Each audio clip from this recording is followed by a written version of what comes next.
Dikatakan di Kolose 2 ayat yang ke-17 bahwa perjanjian lama itu semuanya hanyalah bayangan dari apa yang harus datang, sedangkan wujudnya ialah Kristus. Jadi yang di perjanjian lama itu adalah bayangan yang menggambarkan tentang Kristus. Mari kita bahas arti dari ayat ini, Kolose 2 ayat 17.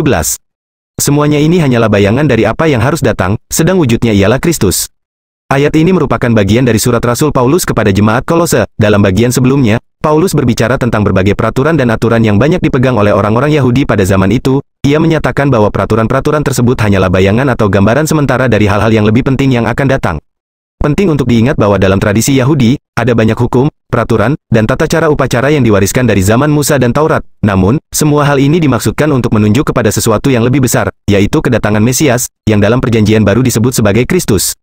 Dalam konteks ayat ini, Paulus mengajarkan bahwa semua aturan dan hukum-hukum lama tersebut memiliki tujuan untuk menunjukkan kepada kedatangan Kristus. Kristus merupakan substansi atau inti dari semua hal yang diprediksi oleh hukum Taurat. Oleh karena itu, Paulus ingin jemaat di Kolose untuk memahami bahwa mereka tidak harus terus-menerus bergantung pada peraturan-peraturan lama, tetapi harus fokus pada Kristus sebagai jantung ajaran Kristen.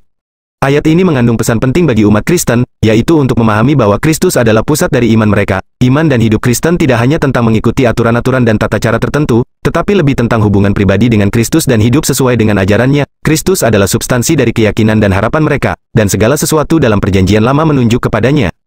Dengan demikian, ayat ini menegaskan bahwa Kristus adalah pusat dari kehidupan Kristen, dan peraturan-peraturan lama hanya merupakan bayangan yang sejati dan intinya terdapat dalam Dia. Hal ini mengajak umat Kristen untuk hidup dalam hubungan pribadi dengan Kristus dan hidup dalam Roh-Nya, yang memimpin mereka untuk hidup sesuai dengan kehendak Tuhan.